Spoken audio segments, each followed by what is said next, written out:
Good day and welcome to another edition of the Military and Foreign Affairs Network. I'm your host, the voice of reason. Well, the conflict continues inside of the Tigray region. Well, I wouldn't say the Tigray region is an area of most of the conflict. The conflict has has moved out of the Tigray region quite a bit, and the fighting now is centered in the Afar region in this area as the Tigrayan Defense Forces presses its offensive operations into the Afar region. The combat zone has moved into the Amhara region as well, and we see continued fighting inside of the Amhara region as the front lines continue to move south in a southwesterly direction as the Tigrayan Defense Forces continues to push deeper and deeper into the Amhara region. The TDF has consolidated south of Alamata in and around the city of Kobo. Specifically, they are setting up strong points along key terrain features to the east and west of Kobo, and any access of advance towards the Tigray region from the region of Afar and obviously Amhara. The fighting continues obviously again inside of the Afar region. The TDF has penetrated the Afar region along multiple accesses of advance, and they continue to drive and shut down key transportation nodes, or attempt to shut down key transportation nodes and seize critical areas within the Afar region of strategic importance in terms of terrain features and areas that can be used in terms of setting up blocking operations for any sort of counterattack from regional forces or the Ethiopian army, which is looking more and more in doubt in terms of that kind of capability. Operations continue in the west, as does a build-up to press offensive operations towards the city of Hamora. But right now, the Ethiopian army is not responding other than utilizing its air force, its limited air force capacity to attack what it believes are targets of opportunity. And in many cases, these targets that are being hit are in fact of a civilian nature. Again, the Ethiopian army does not possess precision-guided weapon systems. They do not possess the crucial advanced targeting pods with the FLIR technology, the forward-looking infrared, with auto trackers and GPS guidance and laser designators that are required to carry out a precision strike. The drone operations we saw early in the conflict have since been withdrawn by the United Arab Emirates, who are operating these Chinese-made drones inside of Eritrea, and they have since pulled out of the area, and we are no longer seeing those. But again, the real question is what has happened to the Ethiopian army? The Ethiopian army that exists now is not the same military force that entered the Tigray region 6 months ago. That force, over the course of 6 months, has seen tremendous casualties that have taken place within some of its best units, and it has not been able to reconstitute some of those units as well. Furthermore, we have received reports that some of the better existing units, the most loyal units of the Ethiopian army, are concentrated in and around Addis Ababa and serve as regime protection forces. We can see that a state of paranoia is in fact setting in to the current Ethiopian regime led by Abiy Ahmed and his Prosperity Party. And we can see that in the way that NGOs, non-governmental organizations that are vested in providing medical aid and humanitarian aid to regions inside of Ethiopia, to the Tigray region. These personnel are being treated in some cases as almost hostile foreign agents.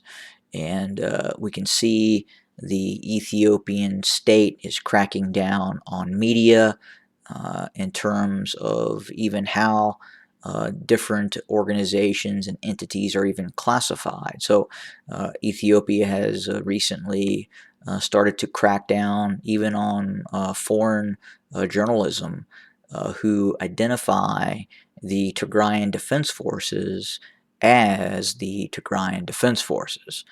And journalists are not really sure what to call the TDF inside of Ethiopia, the government-controlled areas of Ethiopia. They do not want the TDF being designated the TDF. It is some other entity that they are trying to get it classified as. But it is just like the other regional forces inside of Ethiopia.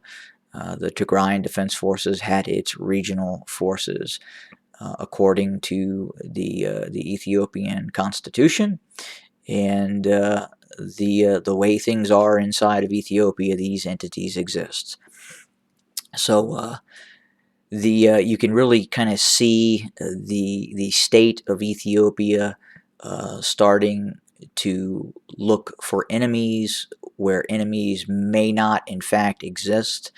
And this is an example of a despotic regime. So when regimes do not want to lose power and lose control, they have to look for what they perceive as enemies, and anything that is in opposition, no matter how lawful that opposition is not allowed. And that's what you are now seeing inside of Ethiopia as it dissolves into this despotic regime. But unfortunately for this despotic regime, it may not have the ability to hold on to power as it has suffered greatly in its operations inside of the Tigray region.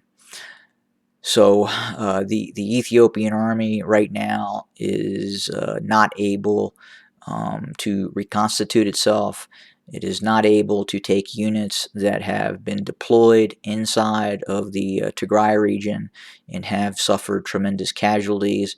It is becoming more and more difficult for the state of Ethiopia, at least the Ethiopian Federal Army, to withdraw these units from the combat zone and then reconstitute them. So it is relying on right now pulling these regional forces from other areas, these other armed paramilitary groups that obviously exist in the Amhara region, the Oromia region, and other regions as well, that are being pulled from these regions, and they are trying to send these forces north around the borders of the Tigray region to the Afar region to western Tigray to shore up the defensive capability of the Ethiopian army, because the Ethiopian army right now is frankly on the defensive, and there are significant leadership problems.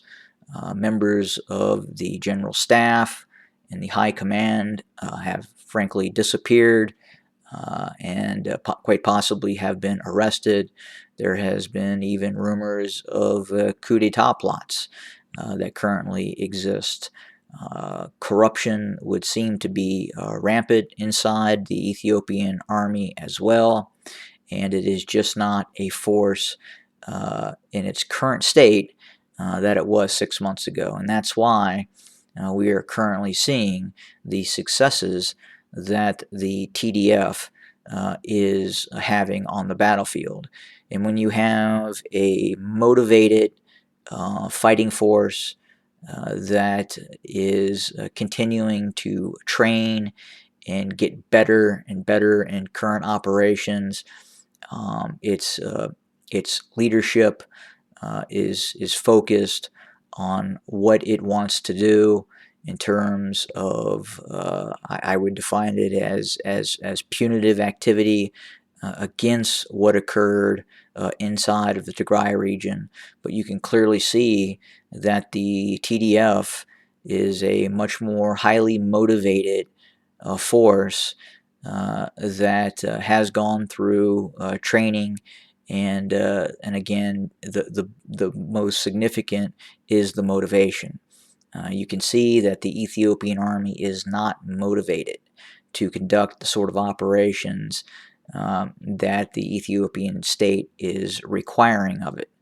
And that is a huge problem in terms of both institutional rot and obviously the motivation and the supply upkeep of the Ethiopian army, facing a much more motivated and tenacious force in the Tigrayan Defense Forces. And again, this does not bode well for the Ethiopian army. Now, things may transform, as I have predicted, that things will de-evolve into more of a regional army. The Ethiopian army will dissolve, and you will probably see more and more of a Amhara regional army start to take shape, but that is going to take time.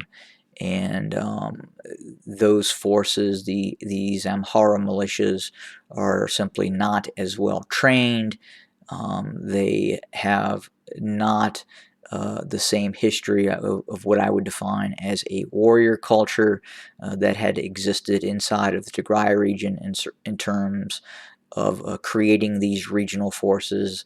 The TDF has just done a better job in terms of deploying and preparing for this sort of conflict. Compounding that, obviously, the peoples of the Tigray region were a significant component of the Ethiopian army that existed before what is now occurring. And that is also giving the TDF and the Tigray region the sort of advantage that we are seeing now. But the fighting continues, and we will continue to obviously report and give updates as things occur. Have a great day, everybody. I bid you good day.